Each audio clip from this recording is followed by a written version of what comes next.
Okay, folks, good morning. We're back.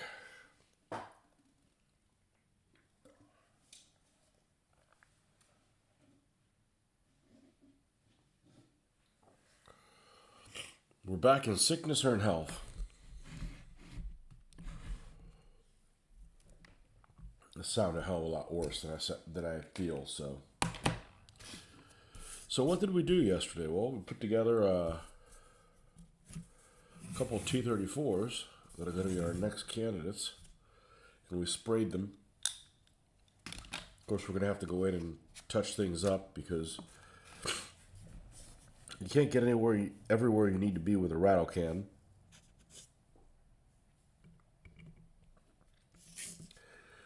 So these are the next two T-34s.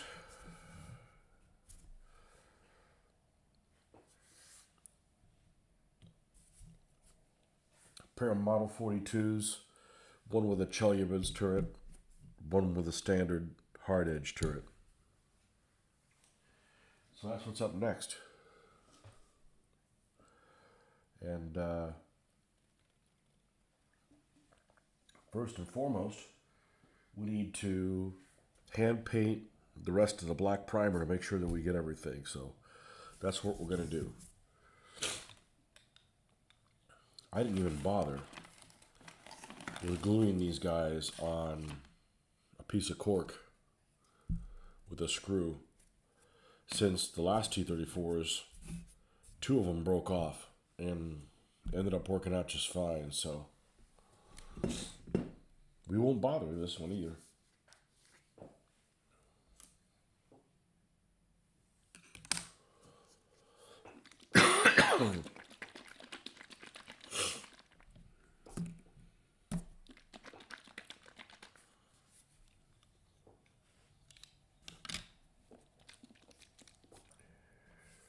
We won't even bother. Didn't seem to be an issue.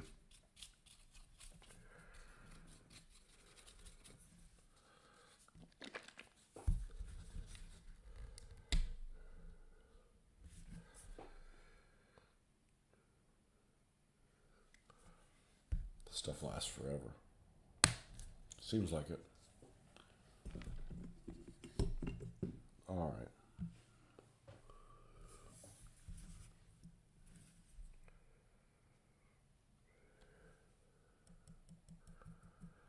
Should we get that in the running gear there?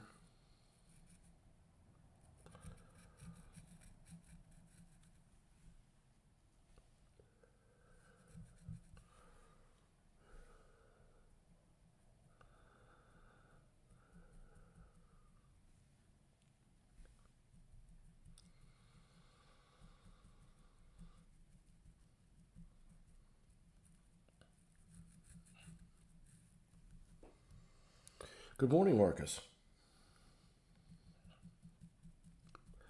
How are you doing this morning?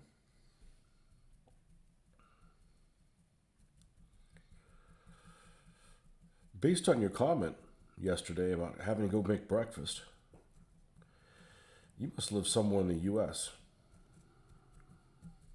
on the East Coast, or you're having a very late breakfast. Although some people like to do that. I have breakfast as soon as I wake up. I see no point putting off pleasure.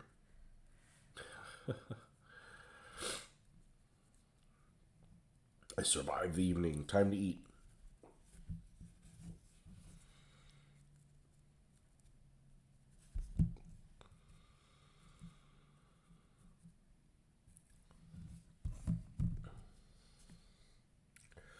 It was very useful for me to do that deep dive that we did yesterday. And really what surprised me about the whole thing was that I was able to piece together all the missing bits in the correct amount of vehicles. I thought I was going to have some extras. When I was sorting through the stuff to buy them, I was trying to make stuff out of it, but it was very difficult to do that there in the booth at the show. So I ended up just taking all the extra pieces parts, and I'm glad I did.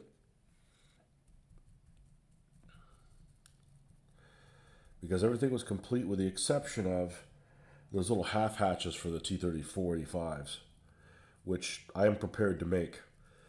And I would have thought I was crazy, but I've already done a full hatch for the Panzer IIIFs, and it worked just fine.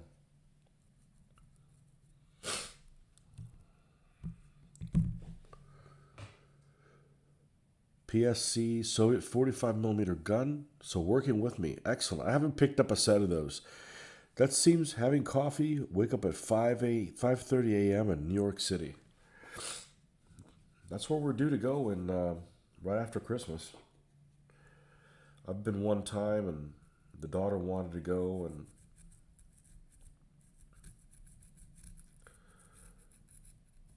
that's where everything worked out. So we'll be up there for about 3 days, and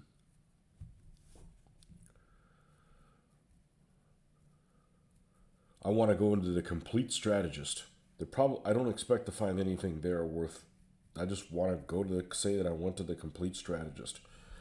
You know, we're going to go to the Empire State Building, so that's right there. That's half a block away.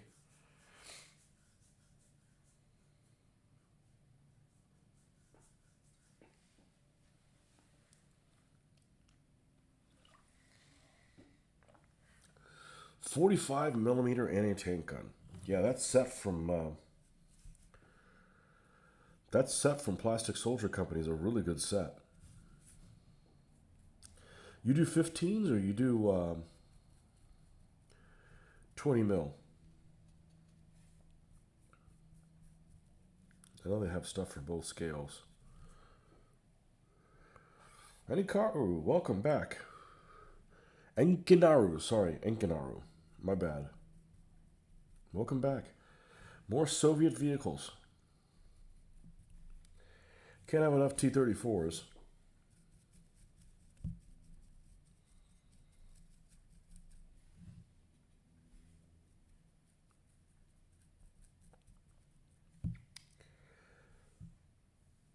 I decided to do both of these with the fuel boxes, which sound like a really bad idea. Let's make a fuel. Let's make a box and put fuel in it for extra storage. Then I'm sure we'll do a pair of these with the cylindrical ones as well. Model 1937. 20mm World War II. Excellent. There's two of us that do that in the States. I think it's a perfect scale for skirmish. Especially when I started doing it, everything was available in that scale.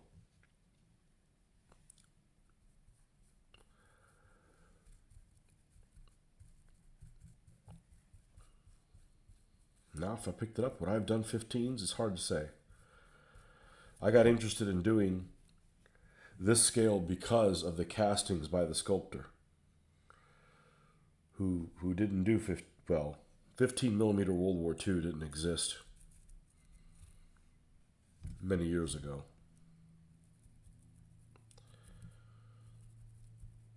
That and a buddy of mine was on the same page. He ended up doing the same. My painting compatriot, I should say the old Mitch, we were on the same page, so.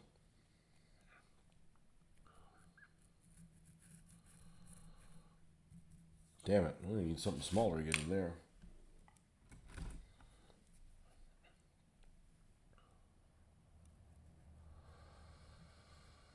I don't want any of that stuff showing. That's a great thing about black. If it does show,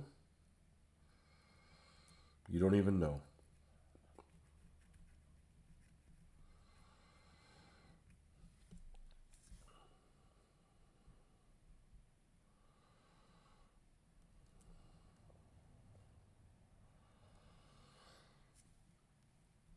I'm not even aware of what has transpired.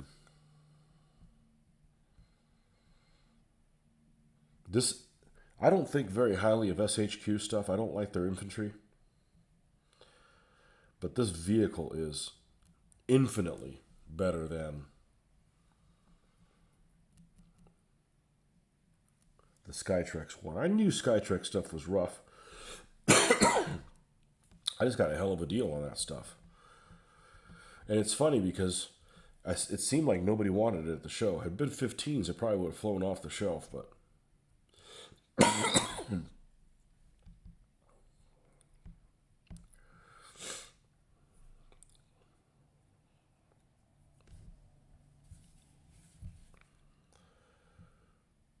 I'm sure somebody had it a long time when this was a more popular scale in the United States.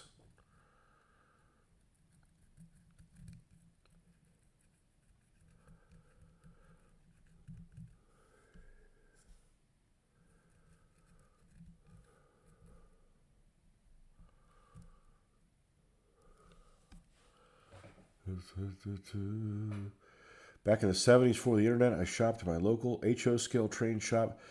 Went in with whatever they carried, which was the old 72nd scale plastics. There you go. Yep.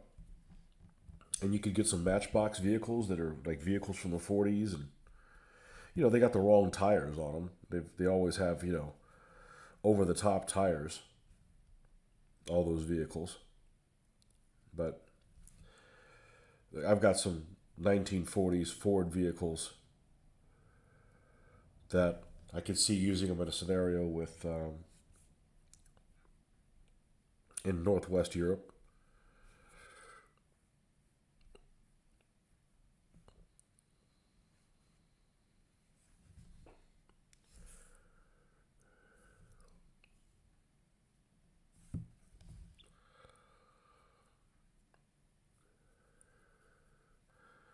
I know when I post stuff like this, pictures of this stuff, one of the first things that gets asked is, what rules are you using? And rules are very personal. I don't try to convert people to rules that I use. They're very. Most normal people would not play what I want to play. I want to play really detail oriented.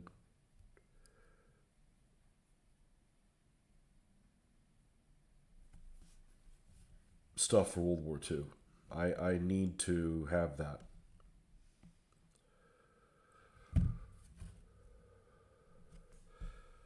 I mean, if I'm going to create this stuff, I can play a pickup game of anything, but for me to get excited, for you to get me behind what we're going to do, I need to have.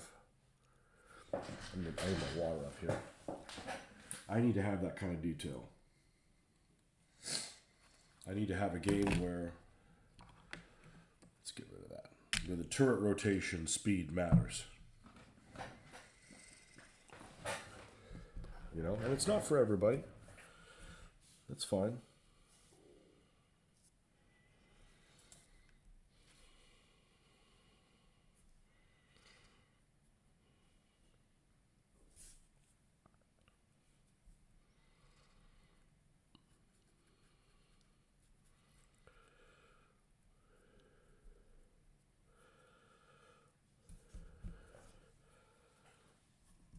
Flames of War and stuff like that, bolt action, they may be more friendly to people that are used to Warhammer players or people that just want a quick game or just getting into World War II.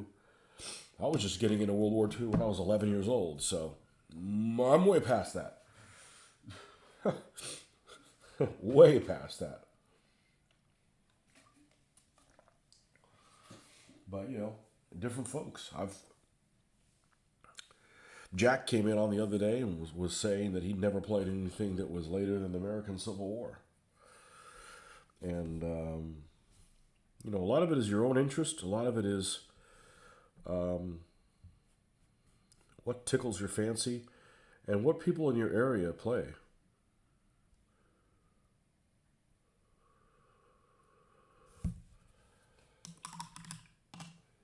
Lots of people love American Civil War. I would rather not game than if all there was American Civil War, I wouldn't play. I'm just not interested in the period or the tactics or the uniforms or the haircuts. Those guys have weird facial hair. Historical stuff tends to be very rules agnostic anyways. Yeah, well, that's how things used to be. You know, people manufacture, they made something in a scale, and what rules you use was up to you.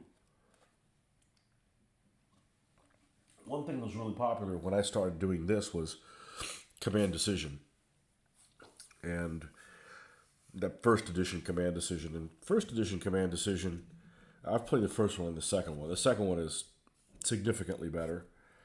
But I think it works better with micro armor, which is what we did. But I wouldn't play that now. I mean, if somebody was running a game, I'd be, you know.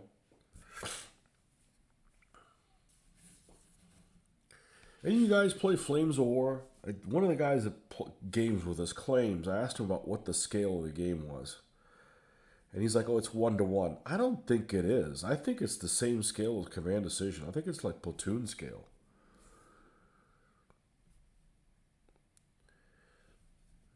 I feel very strange that a game would be a 1-to-1 scale game and your turrets, it's just weird that way. I don't know. You got to abstract a hell of a lot of things if that's a 1-to-1 scale game.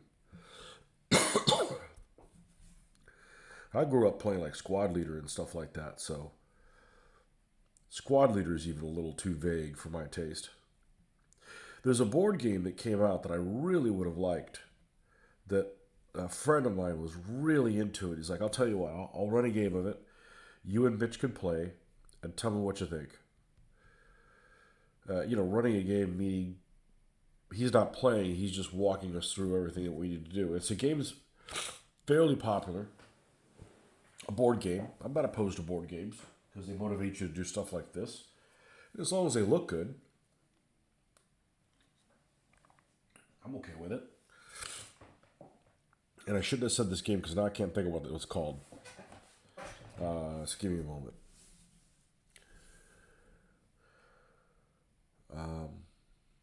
It is called...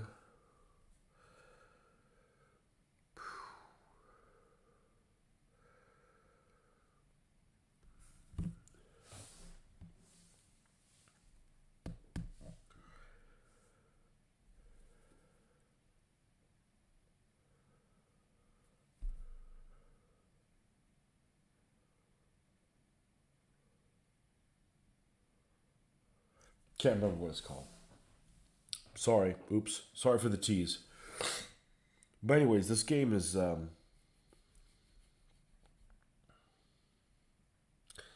how can I know the name of the author. That's stupid. And we're not an author follower. It's made by Brad Jensen. I'll look it up right now. It's going to drive me crazy.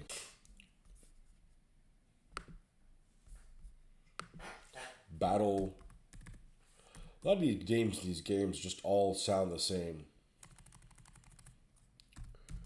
I believe his name is Brad Jensen. War game. And it's Combat Command, right? Combat Commander. And it's a very small board, which I don't have a problem with.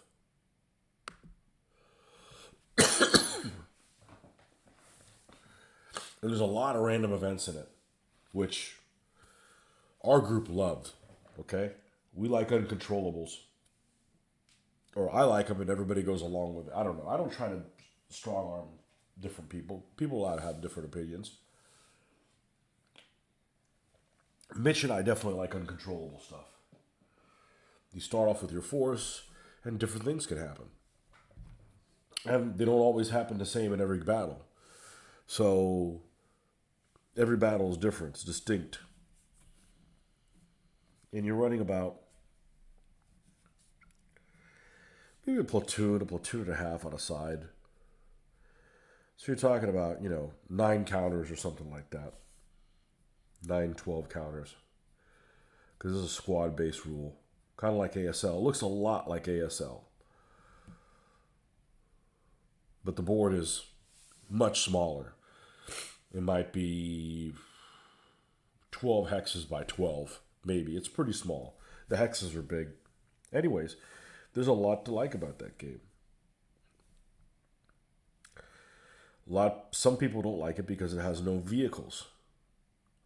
That doesn't bother me because you just go in knowing there's just no vehicles in it, and I'm painting a lot of vehicles, but they weren't everywhere.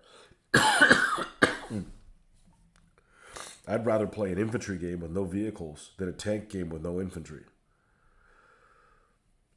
That's what I really dislike about stuff like World of Tanks and War Thunder and stuff like that. It's like there's no ground pounders. It's just very odd to not have that, but anyhow. What I dislike about the game, it is a core mechanic that is crucial to my gaming. Probably the most important thing for me in playing a game,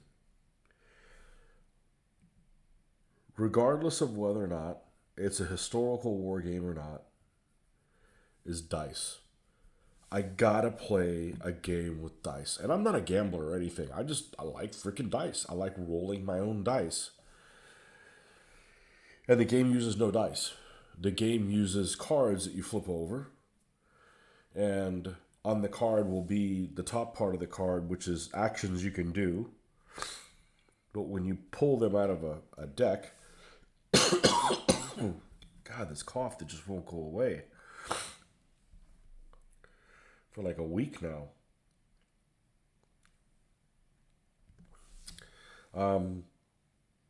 You use the bottom part of the card that literally has the effects of what the die rolls are. So supposedly they're randomized on there. And you compare, and there's your effect. You compare that to another chart. In my opinion, it takes the fun out of it. You don't roll dice. They're always going to be randomized the same way within the card deck. And I just don't think you get a good shuffle with cards. And I'm not a good card shuffler at all. I've even watched videos how to get better. It's not in my DNA to shuffle cards well. And they can get damaged. So, yeah, I want to play a game with dice. Back when I was playing it, Advanced Squad Leader frequently. God, it's horrible. I came across a guy who was really into it. But, there's always a but. He would not play unless he used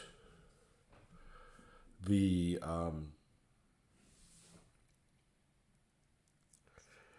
computer moderated ASL. There was a program that was done. It was probably done in BASIC, but you could buy it. It was from Avalon Hill, and it was the computer moderated Advanced Squad Leader. And it was handy because it would tell you, check for weather, this, but it would do all the die rolling for you. So you never got a chance to roll any of the dice. I think you could input. You could roll your own dice and say, "What do you roll?" I roll a 12. I roll a 7. I roll an 8. Whatever. But you would have nothing of it. So I played a couple games with him, and then you just realized this just isn't my thing. So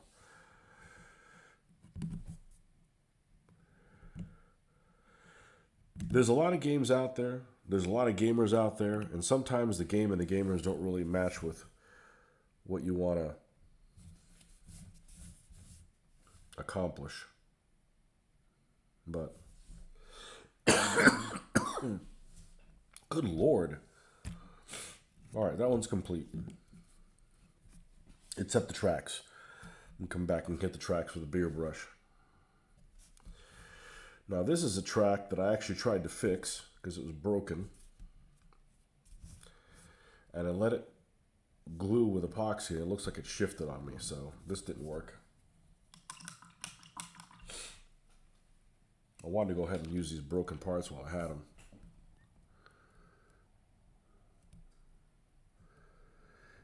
You played MTG for several years, accidentally, certainly would suck in a game. I cannot be trusted with shuffling under no circumstances. MTG. Oh, Magic the Gathering. Yeah.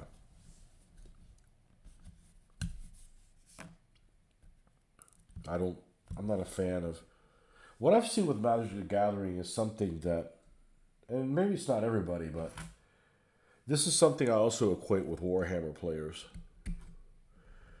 Whether fairly or unfairly, they'll find one way to play, and that's how they play.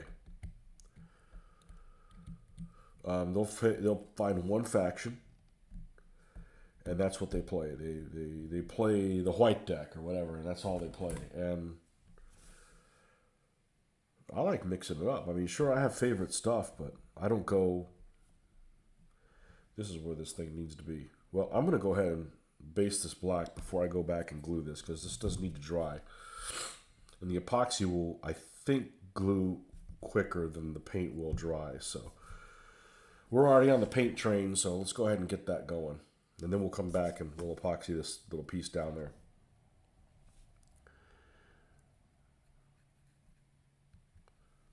So I'm not one of those people, I only play Germans or I only play whatevers. I like to play with different stuff. I like to play with stuff that's crummy. I like to play with stuff that, you have to have an opponent that has the same attitude as well. You can't be like, oh, I only play with King Tigers. All right, well, I'll try the Shermans. I'll try something different this time. And it needs to be fun for both people.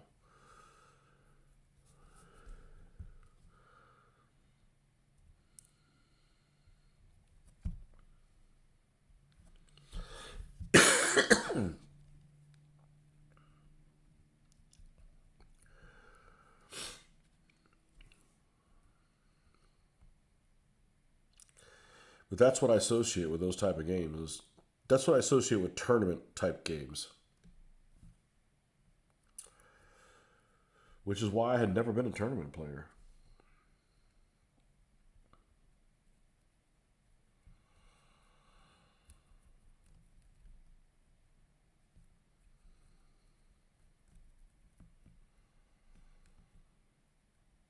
And then you get into these guys again.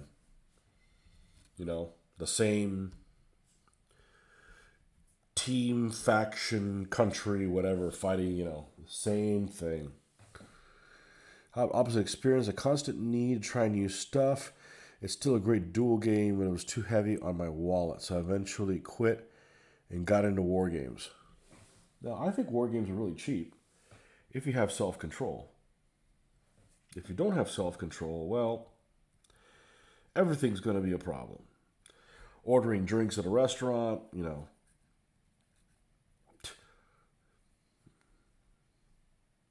gambling.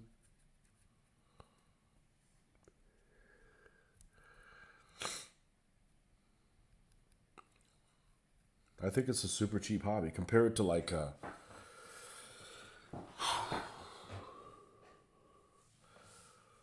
boats or shooting sports, fishing, scuba diving. I'd like to go scuba diving one day. Not for those prices, I wouldn't. The war game is really cheap.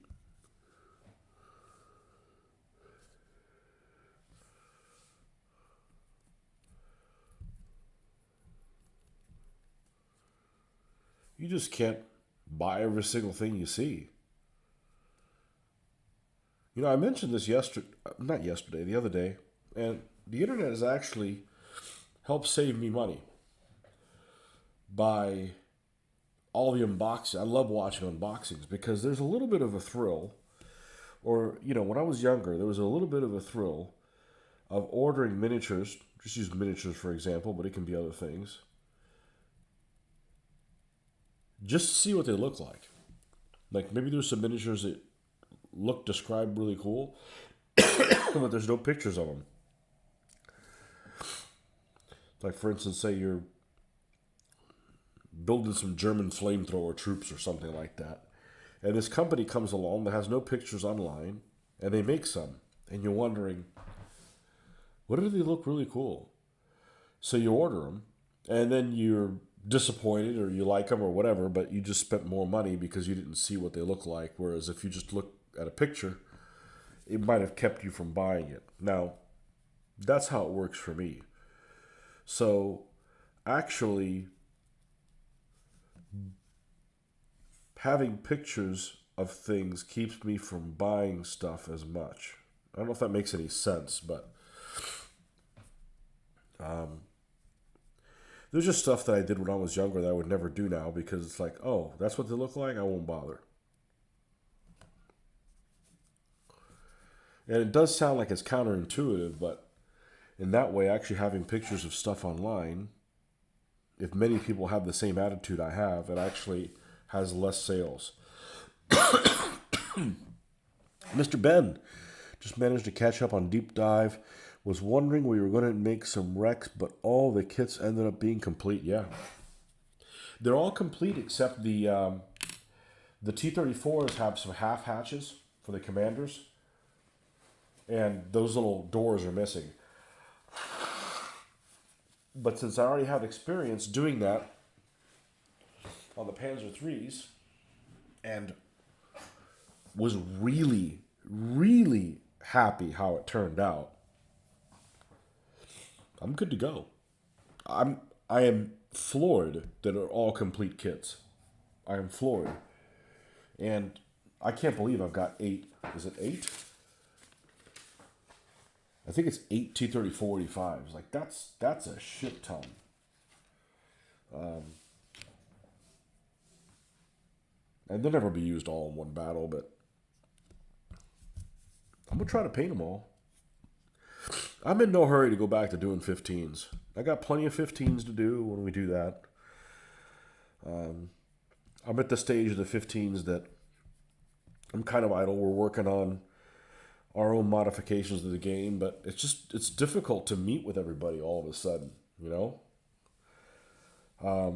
I have a schedule that is pretty steady, but the holiday season things happen.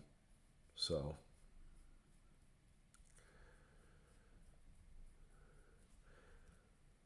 I think it's a couple. I think it's a couple factors, and I haven't told them about it, but this is just kind of me brainstorming.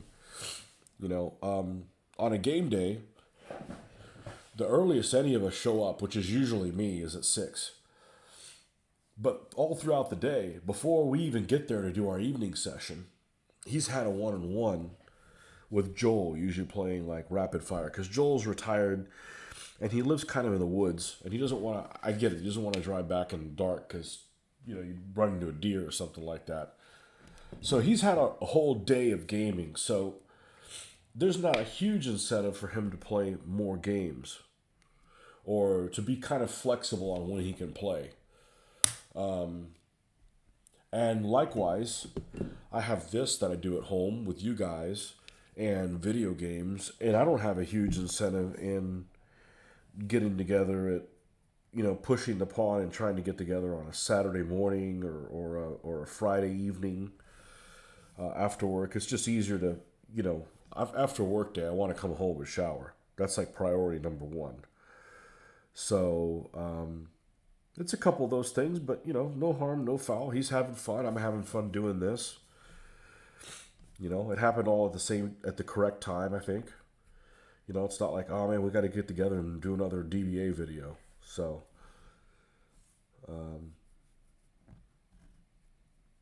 everything happens for a reason, and I think that's the timing of it all. Also fell in the same time where I'm just tired of sacrificing my trip to a con and putting on games for very few or nobody to show up to play. And, I got a guy that I know in California that he always wants me to play his game at a con. And, I got to put my schedule way in advance. And if I do that, now I can't play his game because I already committed to run something. So that's not going to happen anymore. I'm not going to run anything at a convention. So I'll still go to them, but, I want to be kind of a free agent, be able to do whatever I want. So it's not really the people. It's not about the people. It's about the responsibility. I don't need that kind of responsibility when other people are just free to, do whatever you want. That, and when you're putting on these games, you feel almost like this necessity of having to remind people when the games are. And I'm tired of playing Minority Whip. Hey, Kevin, can I count on you? You need to come over. Yeah, we're gonna play at this time, and it just gets old. It just gets old to do that shit. So somebody else can do that now. You got nothing to do with the hobby. I love this hobby. Got lots of stuff to do. Lots more stuff we're gonna do. But when it starts being a pain in the ass, you start resenting it.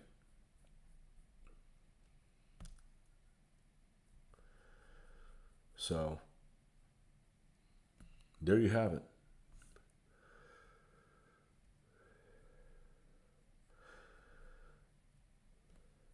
So, I do plan on filming any games that we do. We just haven't had any. And if we're working on rules for, another game, I can't really film those. So they would just be hard to follow. And why are you doing that now? Well, we've moved and we started doing this thing. It's can't really do those. So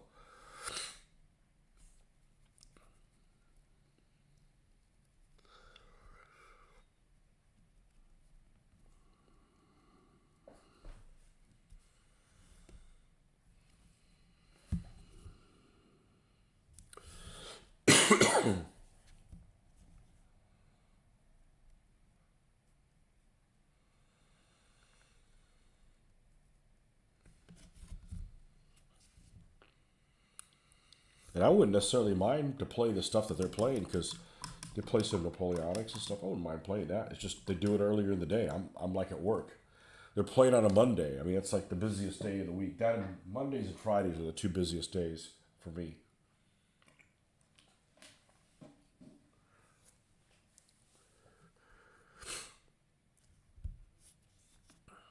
All right.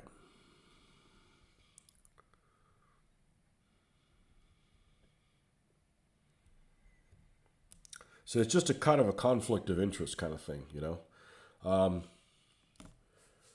wasn't available last Monday because my wife was out of town, and I didn't want to leave my 17-year-old daughter here till midnight alone. I mean, it's not like she does. I just don't want to do that. I didn't even ask. So I'm like, I'll come over next Monday, like tomorrow, right? He's not available. So whatever. It is what it is. It's not the end of the world. It's not like I'm dying to game. I get enough gaming in as it is. So let's go ahead and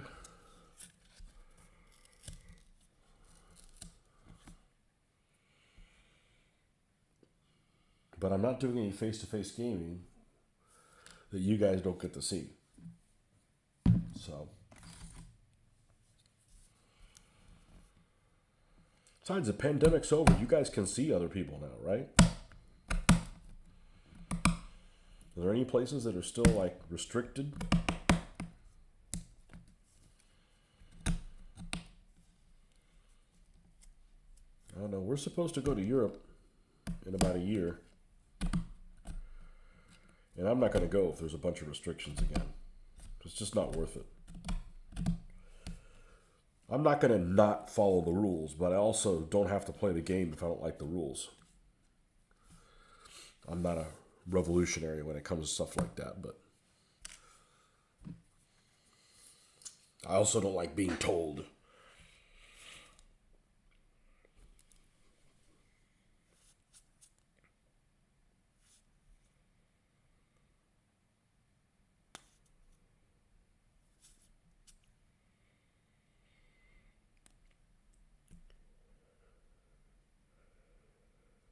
Okay.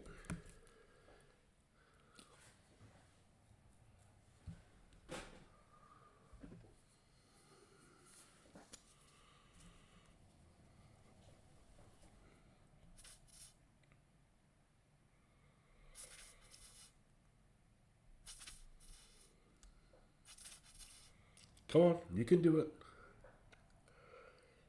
Let's getting to be a pain in the ass to wait for this stuff to work its way down to the tip. And I don't think I can store it upside down. That's just asking for a disaster to happen.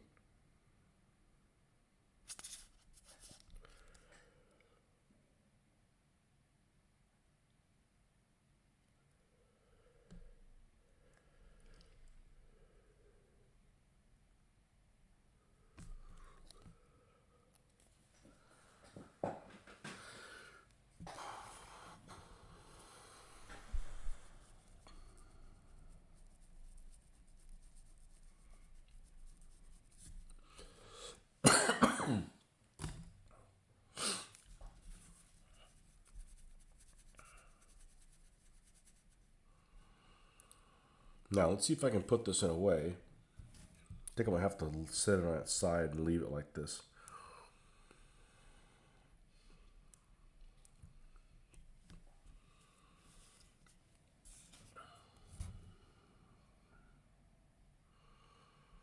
Part of me was like, why didn't you just use all the good ones and then use the broken one if you needed? If you've built all the T-34s except the last one. But then part of me likes to fix things up.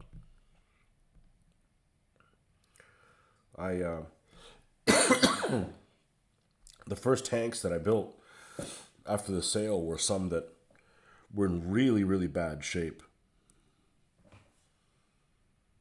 And I figured, you know, it's time for them to have their place in the sun.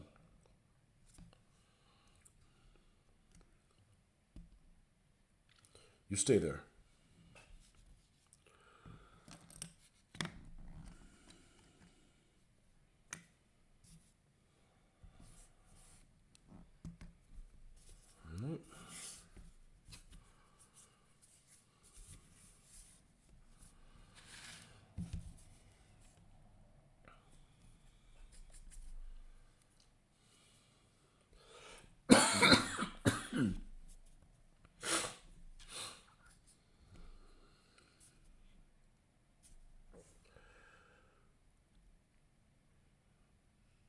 My wife said that she knows just about everybody in somebody's family is sick of some sort of thing or the other. I said, I don't really feel like I'm sick. I just have this headache, this cough that just won't go away.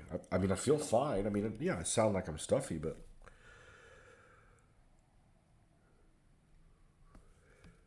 I feel fine.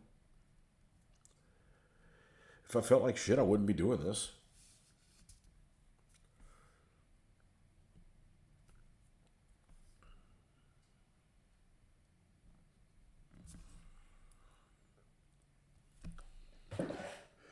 Managed to find some free scenario extracts from those campaign books you had. Interesting stuff. I need to find their colonial campaign books and see what they're like. I've never seen them. Yeah, they give you a couple scenarios out of each one. And unfortunately, some of the free ones are like Norway, France. I'm just not interested in either one of those two.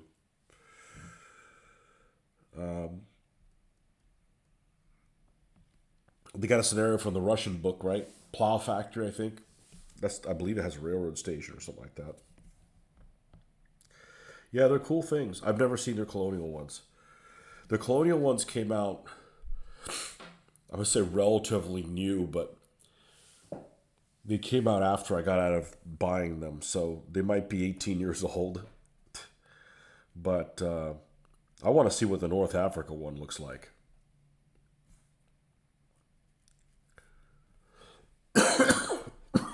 But I'd love to paint me some honeys, for sure. But yeah, it's actually the British tanks I'd want to paint, not the Africa Corps ones, because I'm not painting German tanks in tan for Africa. That just looks weird. I'd paint them gray and just dust the living shit out of them up. You just felt ill last week too, and my wife is still sick too. Yeah, you're looking at Plow Factory now, yeah. Is that the one that has a bunch of tanks that are knocked out and they're in various states of disrepair? There's one of the scenarios in one of those books has at least 3 tanks, like BTs or T-26s, and you know, you might be able to salvage stuff out of them like a machine gun or something. thought it looked interesting. I think a lot of those scenarios are just pulled out of somebody's nether regions. But the fact that somebody else pulled them, because that kind of stuff just isn't available. Those kind of details of battles on that level just isn't available. Unfortunately, that's all I would read if that's what is available. But yeah, I think there's 4 or 5 of the Russian books. There's just 2 Kursks from either side. Then there's a Leningrad, a Minsk, and into the Ukraine. Yeah, there's 5 Russian front books then. And they're pretty cool. The only thing that's kind of weird about them is that they all involve a significant amount of vehicles, all on a 4x6 foot board. So it's going to be like point blank range, but the rules I use just simulate about 30 seconds of combat anyway. So, they just, I like to call it represents the slow motion portion of a battle in a movie. So,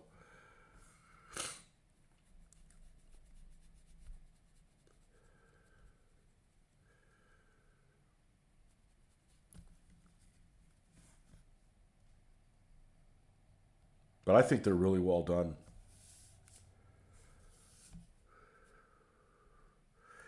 And they have some new books. They have I think they're called Firestorm. Those are like, I don't know how different those are, but they've got one on paratroopers. They've got one on the Falais Gap. That's the one that interests me. Like, what kind of a haphazard condition to the German forces in those battles? First image that comes to mind, that factory map that I was playing yesterday. Yeah, I couldn't finish it. I had somewhere I needed to get. That's the problem with that game. A defensive battle is going to be over relatively soon. An offensive battle could go on and on and on. And I was being careful, and I still wasn't being careful enough. Maybe I was being too careful. I didn't notice that I had a half track and another squad that would have come in handy to push towards the end, or at least leave them so they could reinforce that last zone. But I was still fun.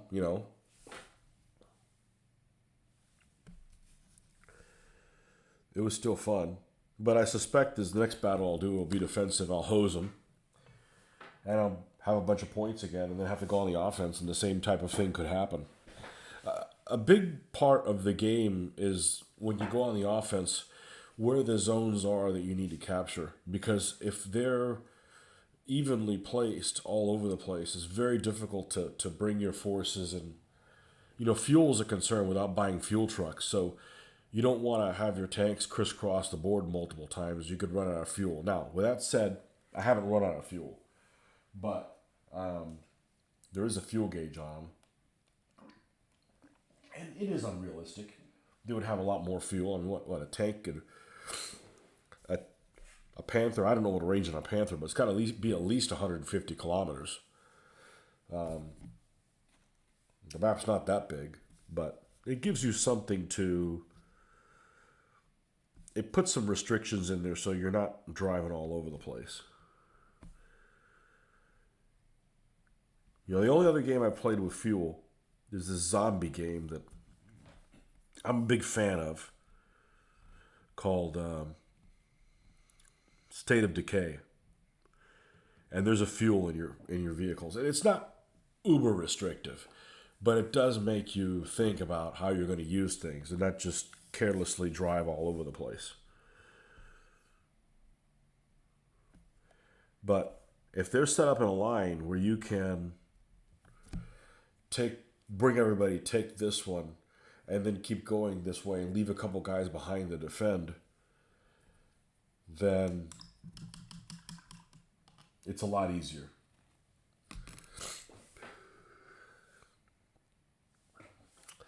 But I like that the game is a challenge. Like I said, I've won 25 games and lost, I think, 12 or something like that. So, it's cool. I don't mind a challenge. I don't have to win every time. It's a game, you know?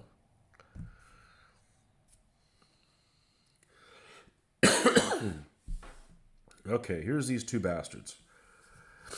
Now, that one was done second and has the wheel being repaired. So we're going to jump on Chelyabinsk first. Oh, we said we needed to do the tracks. Damn me.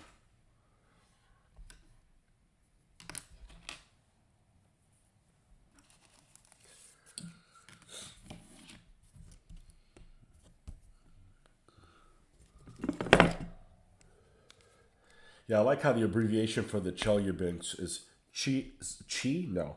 CHTZ, and there's no T or a Z in Chelyabinsk. Silly Russians.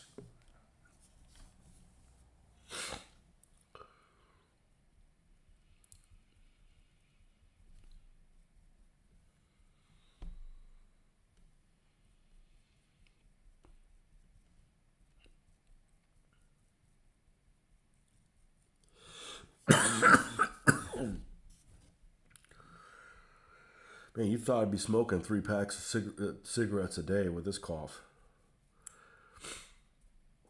That's what it sounds like to me, like a smoker's cough.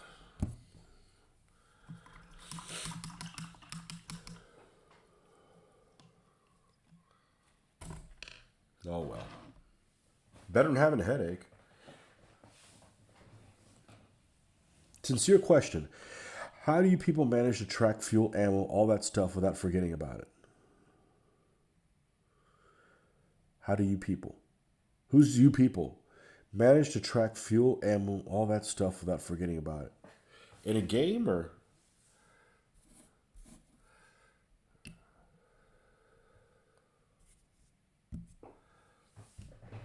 I wish you could slow that game down a little bit. And you can if you're playing through the campaign, but you can't in player play, because you can go in and like knock out, say, a bunch of Russians or whatever if you're playing the Germans. And maybe some of the Russians have some SVT 40s or Pepe Shahs or something like that. So you leave your Mauser there and you switch weapons and ammo and stuff. You can do all that in the game. It's just you can't do that while you got to make sure that you're getting attacked from this zone, and it's a little too rushed to do that. But you could do all that kind of stuff. You could even switch helmets. You might get guys that have little field caps and go in and put Russian helmets on so your guys have a little bit more protection. It just doesn't do all that. T stands for tractor and Z stands for factory. Okay, so Chelyabinsk Tractor Factory. Okay. That makes sense.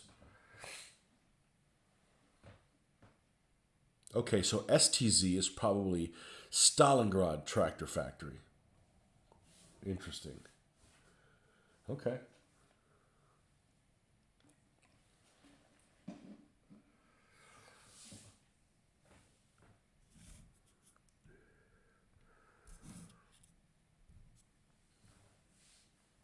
I got recommended a couple of books, and I've got 8 or so books on Soviet forces that I've had for a long time.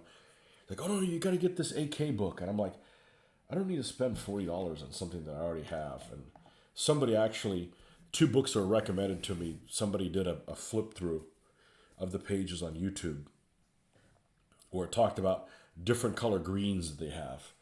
And I'm like, all right, I might do some different color greens as a base color, but I'm not going to do these. These 2 are going to be standard green colors, and they're going to have different markings. One of them may have slogans. I specifically did not want slogans on the early Russian tanks because they weren't really common in 1941. It wasn't until like, we need to do something, our troops need to be motivated, that they start scribbling a bunch of stuff on there, you know? You had to start writing, Hitler's a dickhead and stuff on your tanks. It wasn't right off the bat that happened. So I'm specifically leaving those for some of these later vehicles. But with a base green, these 2 will be base green as well. Now, with that said, we are going to do some camouflage stuff, but it may not be until 7 or 8 tanks in, and only a couple of them. So, yeah, in game, like I tried BattleTech and my brain refused to remember to mark that I spent ammo got heat. If you have a computer, the BattleTech game for computer is excellent. It is really, really good. And one of the reasons that I think it's really good is one of the designers of the game, of the video game, is actually one of the designers of the original game. So it is the computer version of the original BattleTech game, and I love it. I'm not big on science fiction, but I grew up playing BattleTech, and I think it's a wonderful game. And it looks good, too. So, that helps.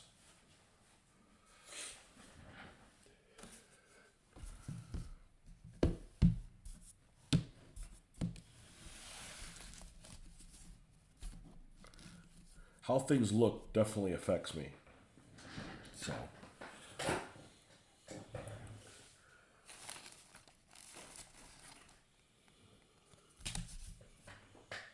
And it keeps track of everything automatically. Heat and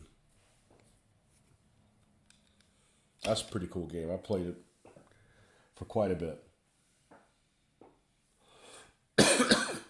All right.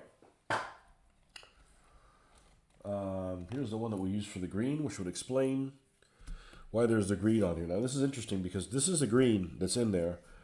When I cleaned the brush, it left some green tint, but look how different the green is that's in there. It almost left like the core value of that green that's in there. It's very strange.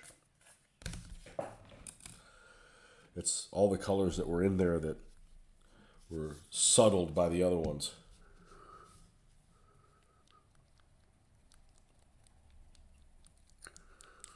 Yeah, the tabletop one, that's the first miniatures I sold. I had like 40 or so BattleTech miniatures, and I sold them. That was the first thing I sold on eBay. Many, many years ago. 20 years ago?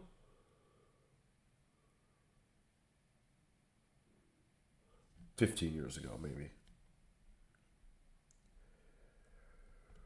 Okay, we're just going to do good old Russian green here. And we're just going to give these guys a dry brush of this. And then afterwards we'll do a Agrax Earthshade wash.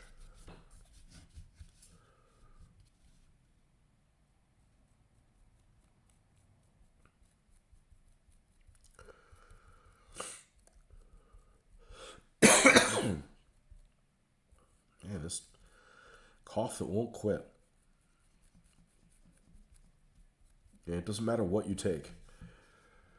It's probably some kind of a sinus infection or some shit like that. I'm going to end up having to go to not go to the doctor, but a televisit. I have time to go to the doctor. Your appointment's at 2. Okay. And then at 4, they still haven't seated you. It's like, I ain't got time for that. Just give me some antibiotics to get better.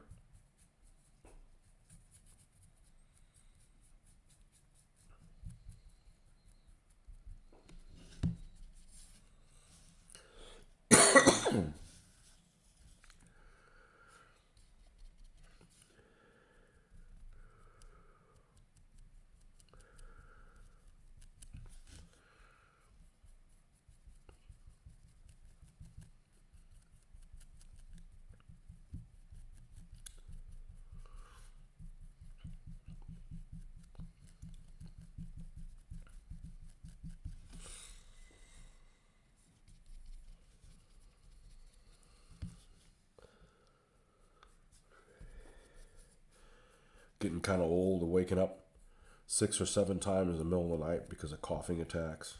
Shit like that. But at least I don't feel bad.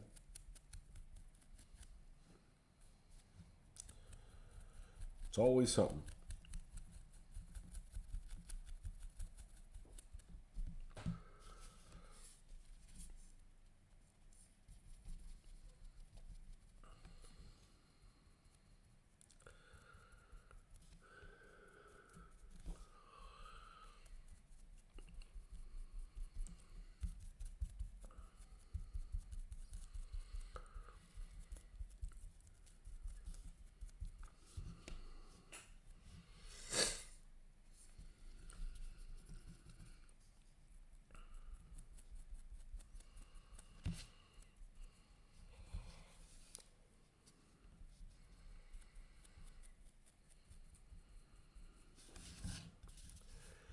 I could see these things leaking really bad. I guarantee they can't take a rifle round. So I could just see some troops without any tank weapons spraying and praying at these guys, and a ricochet hits the fuel box and there's a little bit of a leak. And they go and try to use the, because they're not connected directly to the fuel tank. You gotta pump them up, pump them out, go to use them, and you're empty. Oops.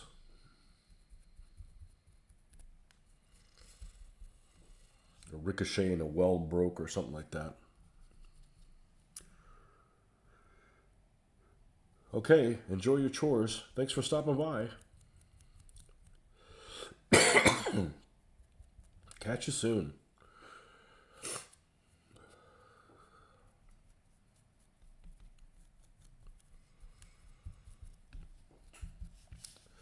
So, the first couple Soviet vehicles I painted about a year ago, I did not use this method. And what I found is I was spending an inordinate amount of time trying to get the green paint everywhere and then doing a pin wash. I'm like, why don't I just dry brush it? I get a pin wash out of it. I'm still going to give them a wash afterwards. And I've been happy with the results. So,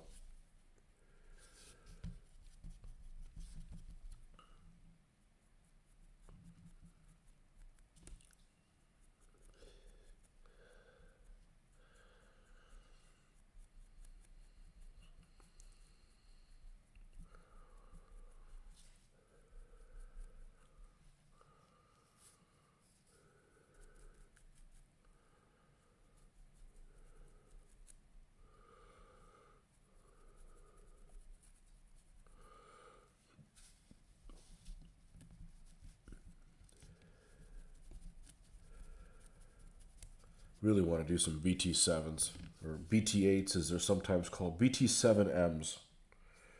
They're a good looking vehicle.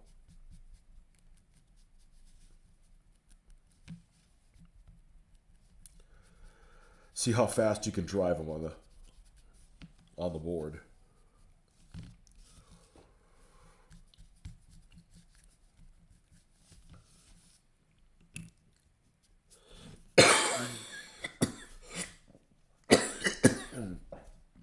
Oh.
This thing has so much less detail than the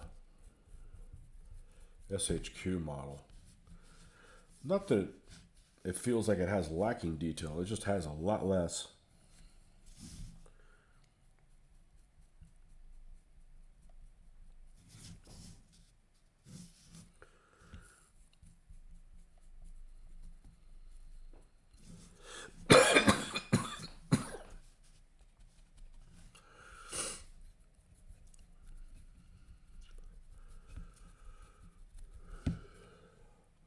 It's a little bit more.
Okay.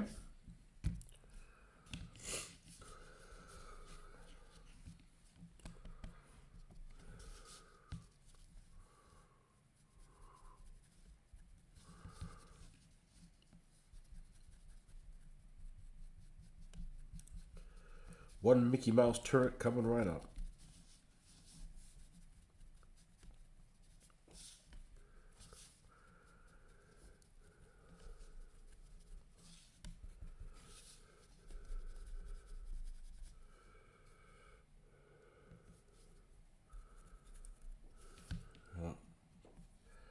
A tiny little bit more green paint.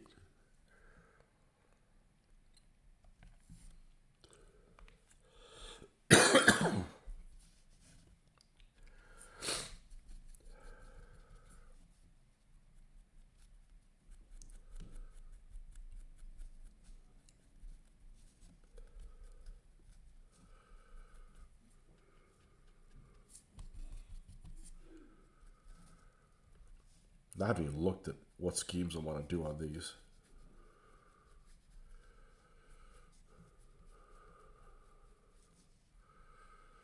Saw one that has a big old 27 on the turret that looks like crazy, crazy big. I feel like one of these should have a slogan though. So I'm going to do a slogan on at least one of them. That's what I think I'm going to do anyways.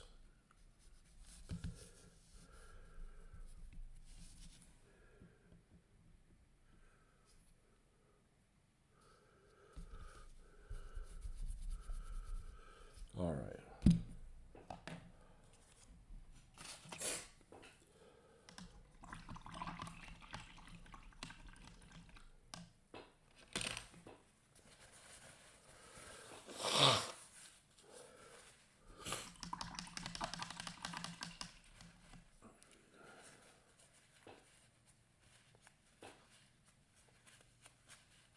Now, it's probably dried enough.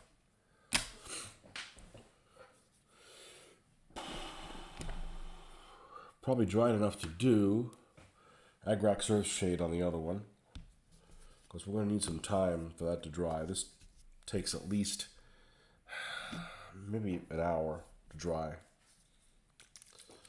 Depends how thick you put it on there. I tend to go pretty thick.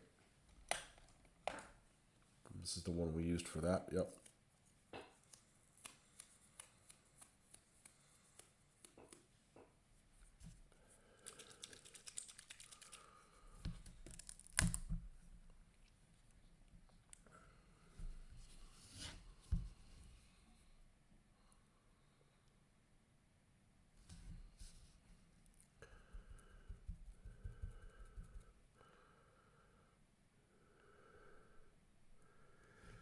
I don't know if this makes that much of a difference at the end of the day, but it is kind of a filter, so to speak.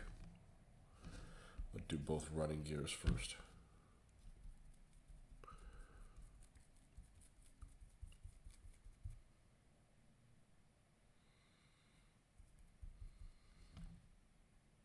Did I just break off this?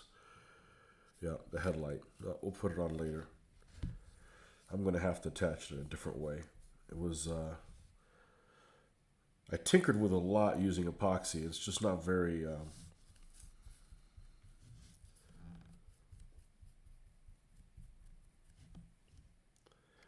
difficult to have it get a good purchase on that area.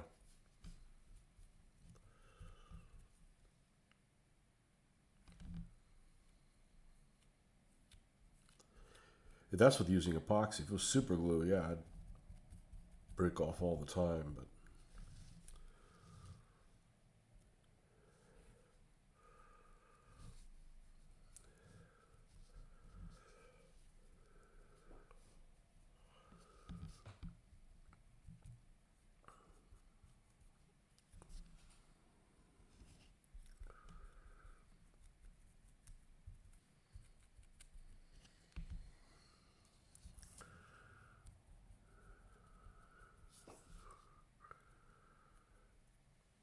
okay.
Wonder how the other bottle of this Agrex Earthshade looks like.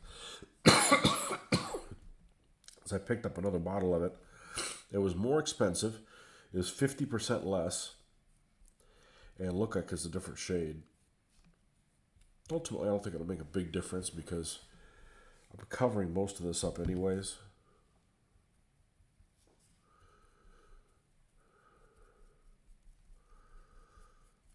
But I didn't do the running gear on this one too while I had it. I got shit all over my hands. That'll clean. Actually, this stuff's kind of difficult to clean off compared to regular paint.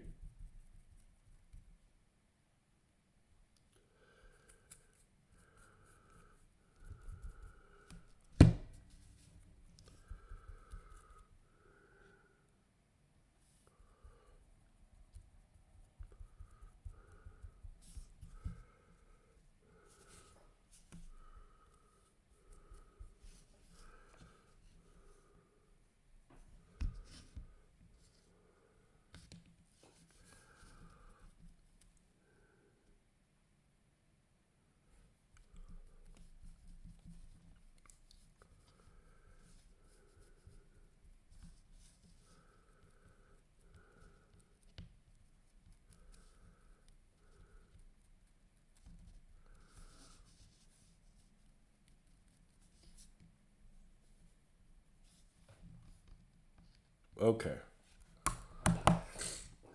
We'll be right back. We're going to take a little bit of a break, wash these couple things out, and we'll be back in a jiff.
Okay.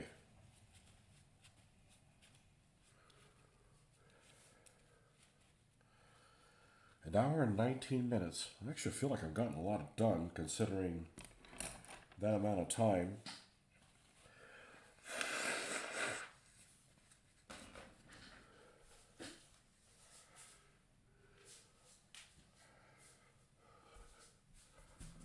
These have to dry.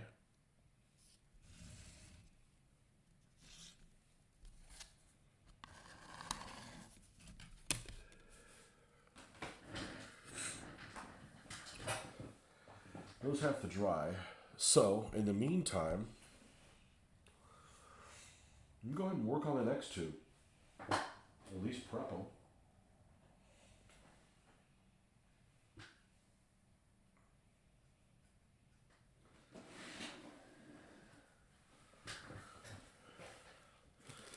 What do we have here that's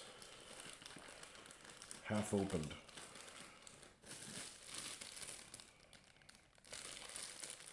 Here's a model 41. Here's an early one. Let's do a pair of model 41s. Put fuel tanks on one of them.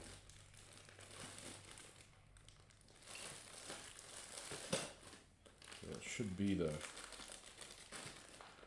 not the B, it's the A.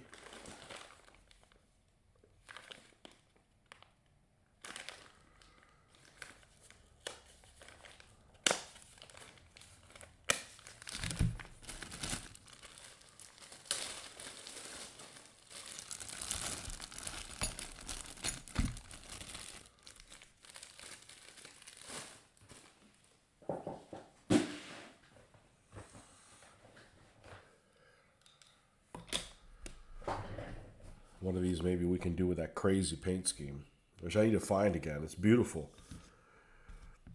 It's like gray and shit.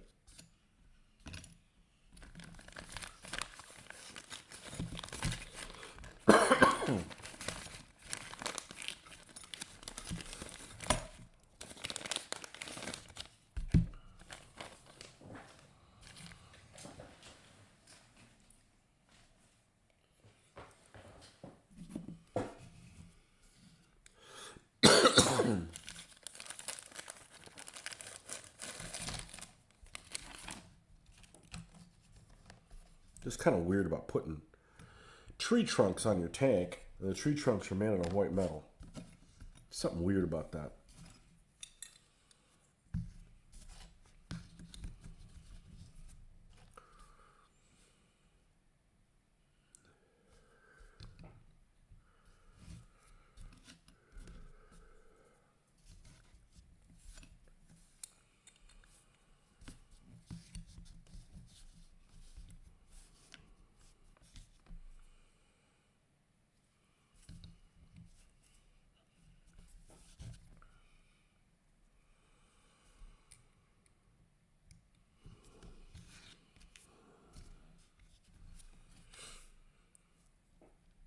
Oh, look at this.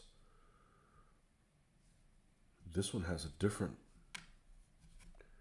This one has the wrong turret top to it. This is the turret top for the Model 40. This is the one that came in the bag.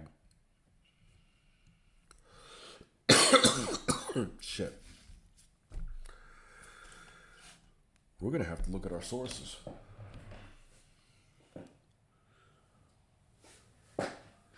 Where's the T-34 one? That one seems to be the best. Has most details of the roof details. Let's see, where did I put those things?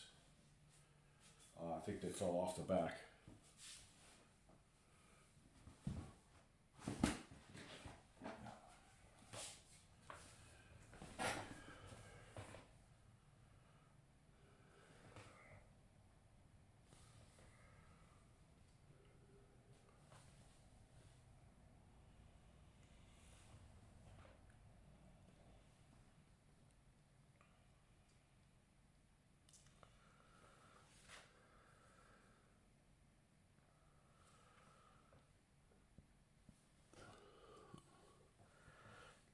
Yeah, it's the hatch from the 1940.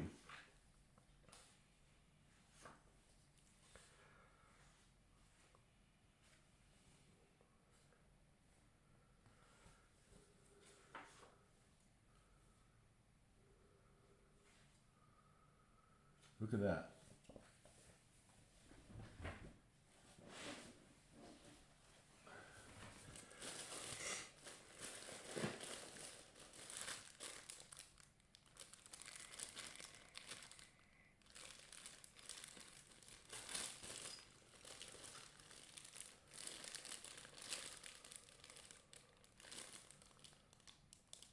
Okay, that's the 1941. That one has the right hatch on there.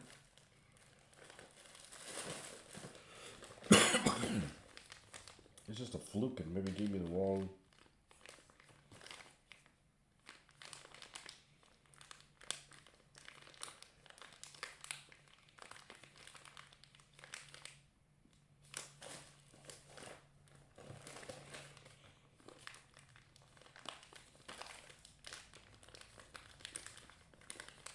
Jesus, every one of these backwards?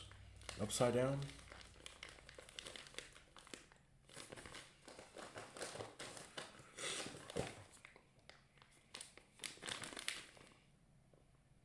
This is the correct one. I looked.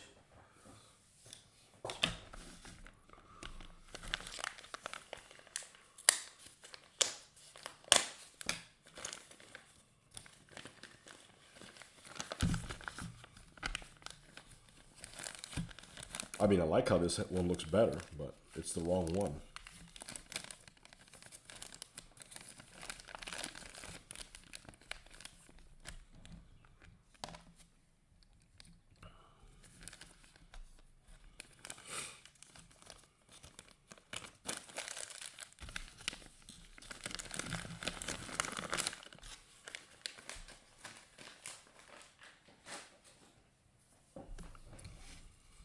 If I'd have done this first, I would have just glued it on there and thought nothing of it.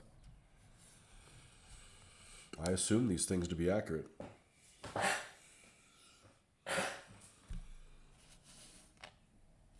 Now, if we wanted to do one of these guys with hatch open,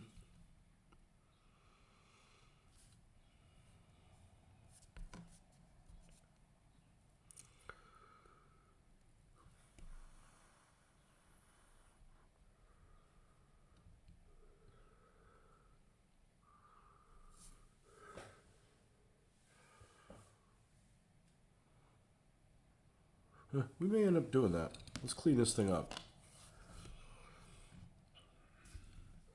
I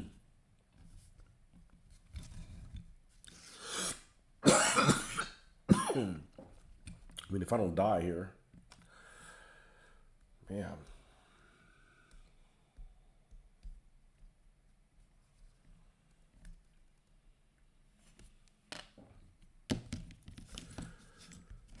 All right, this all the pieces parts.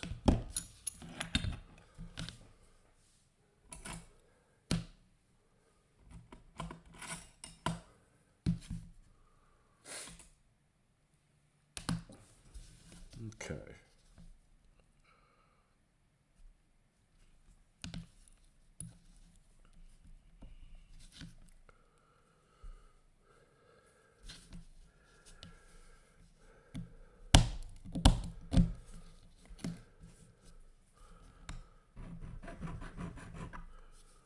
We'll be calling in a little vacuum cleaner here shortly.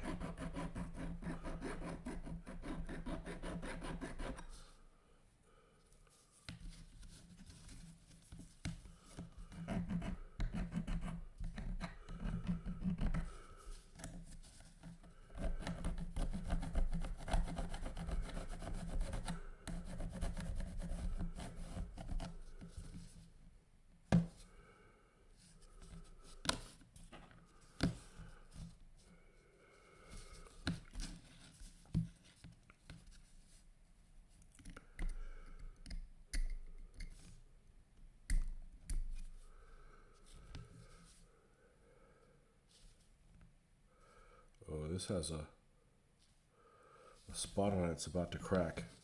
Okay. Let's be careful with that.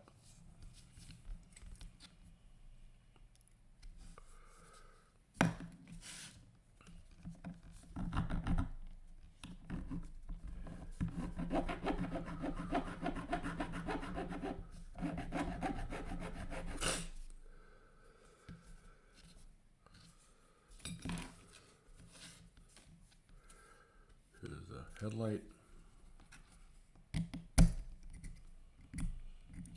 Good thing about these miniatures is this headlight isn't going to fall off. It's cast in completely into the hull.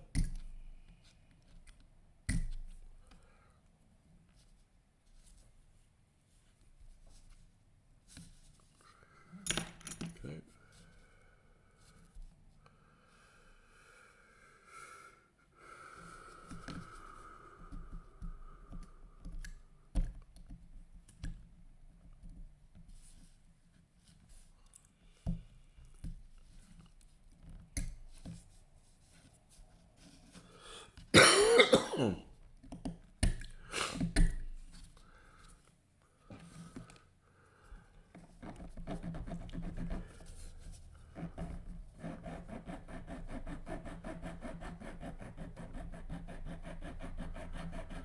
Yeah, this is what I was talking about. Cutting off the flash on this machine gun. You could see that it is cast into the hull. It has a vertical piece that is just cast right into there. And that just won't do. This is too large to have to try to paint that like it's a disappearing thing. So we just take that whole thing off, put a piece of sprue for the machine gun.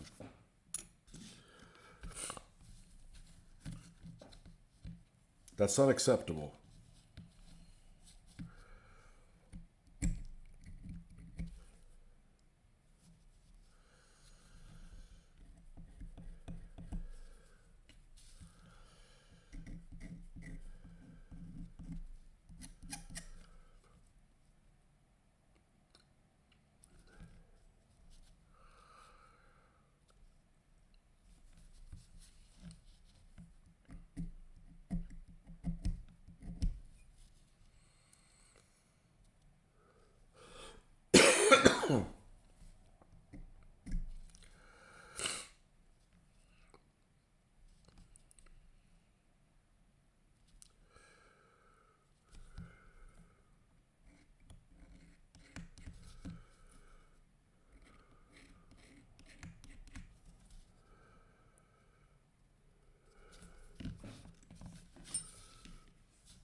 I don't remember if the tank in that T-34 movie had any special markings.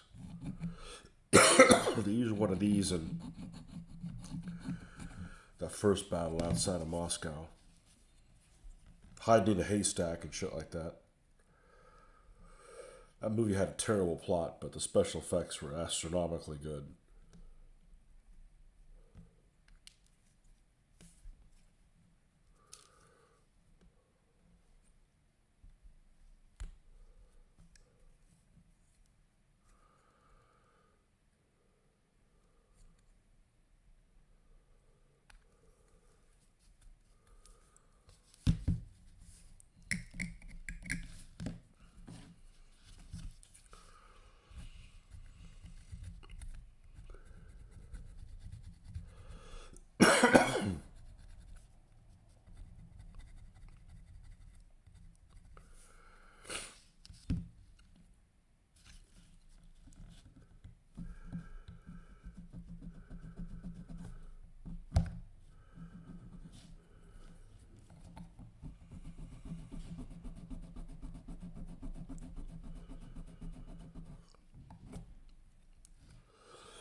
so much flash. So much little flash. These old molds, I'd imagine, are pretty old. I actually like how I did this the other day.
So much flash.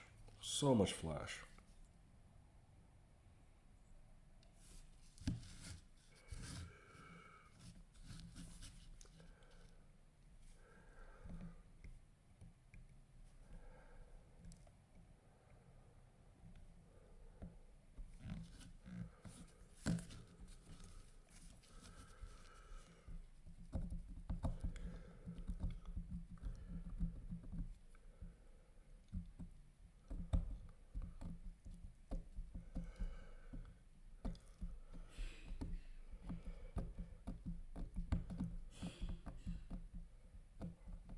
Wish there was another way to do this, but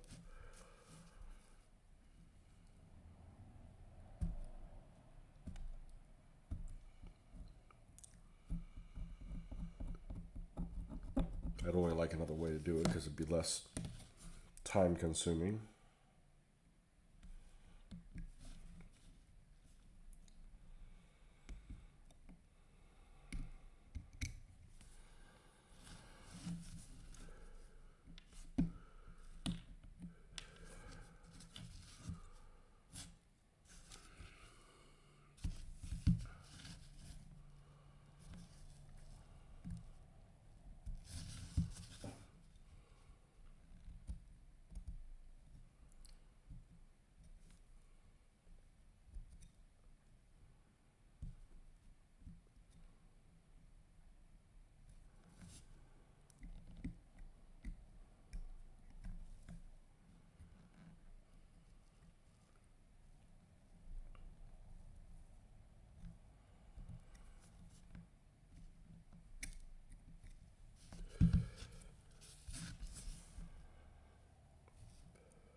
Now it's done.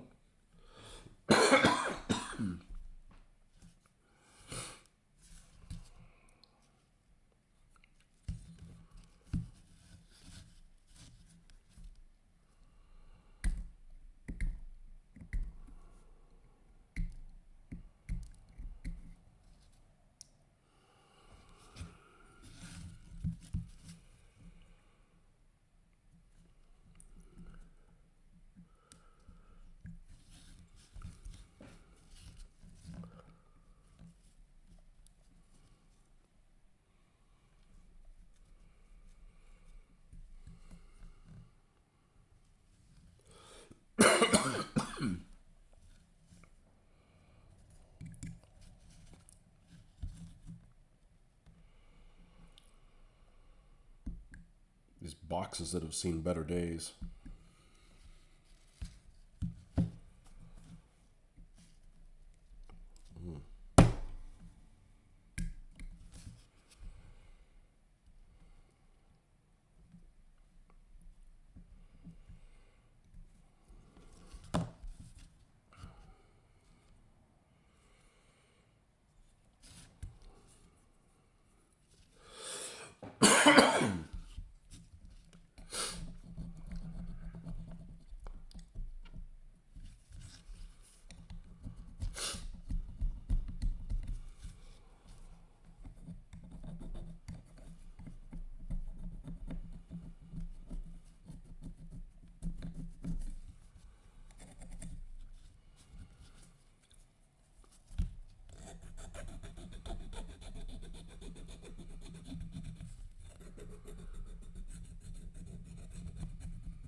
I would have left it on if this sliver wasn't so darn thick.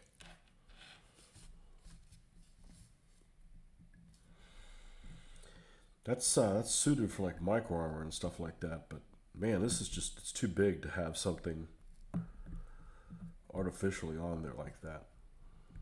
This doesn't look right. All right, now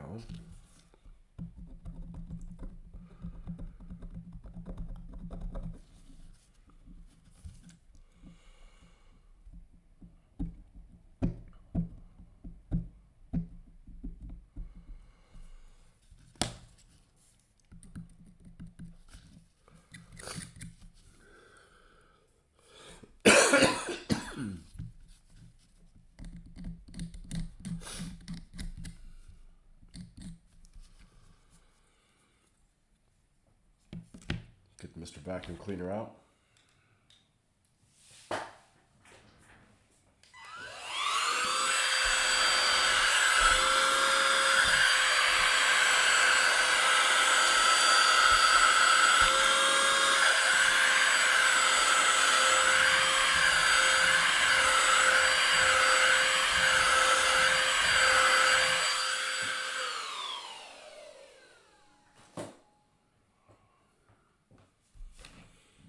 Okay, and these guys will be ready to go. Let's put all this stuff together. The next batch.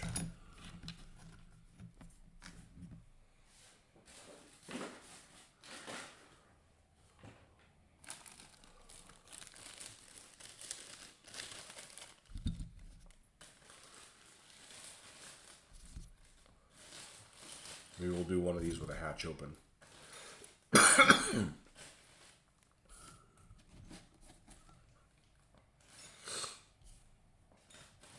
The blue uniforms those guys have.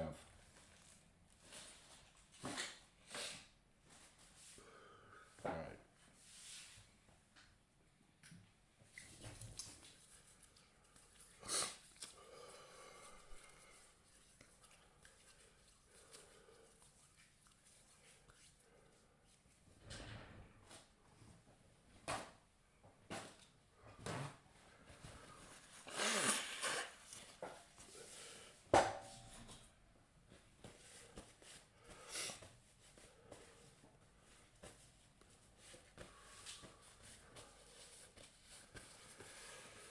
Okay.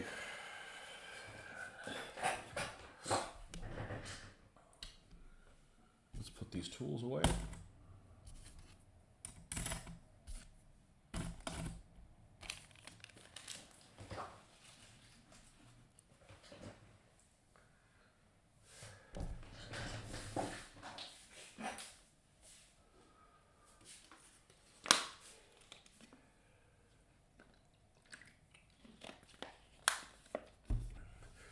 These guys have tried for about half an hour. I think that should be long enough.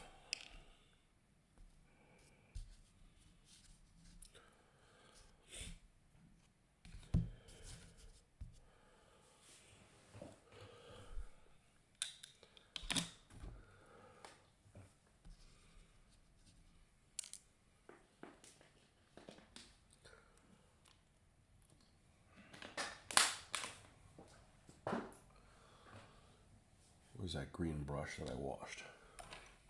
Here it is. And again with the Russian green.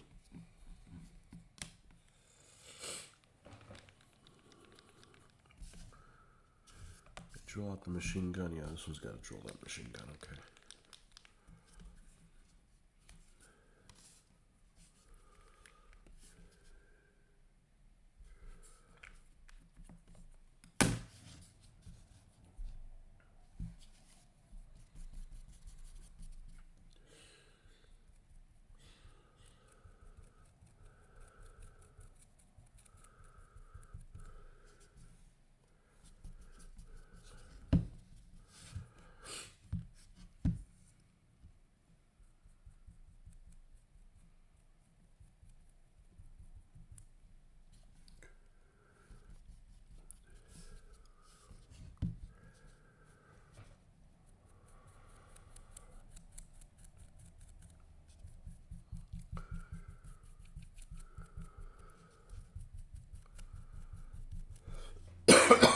Not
the same thing with this one.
Come back and glue that headlight later.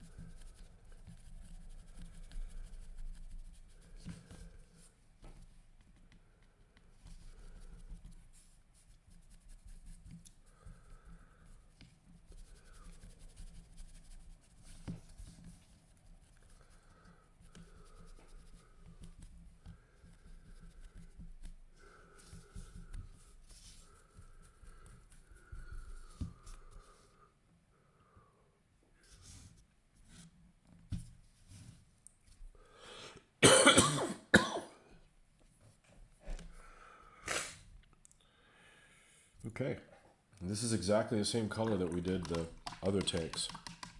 Same green.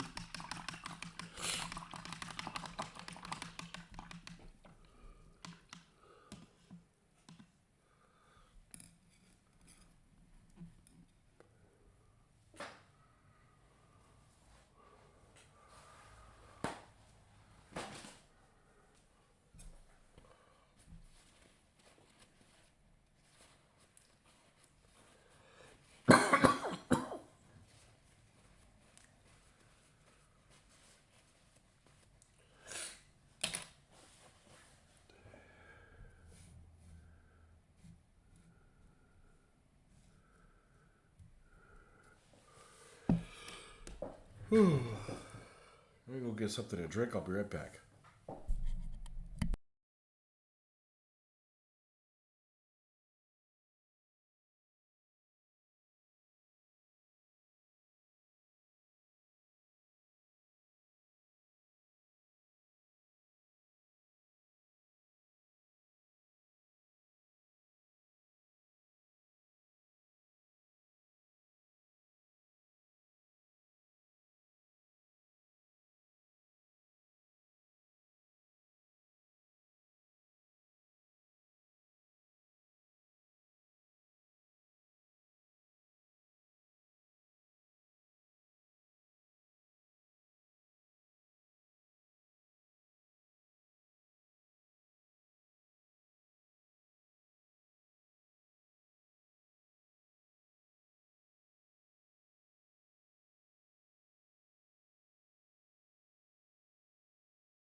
All right.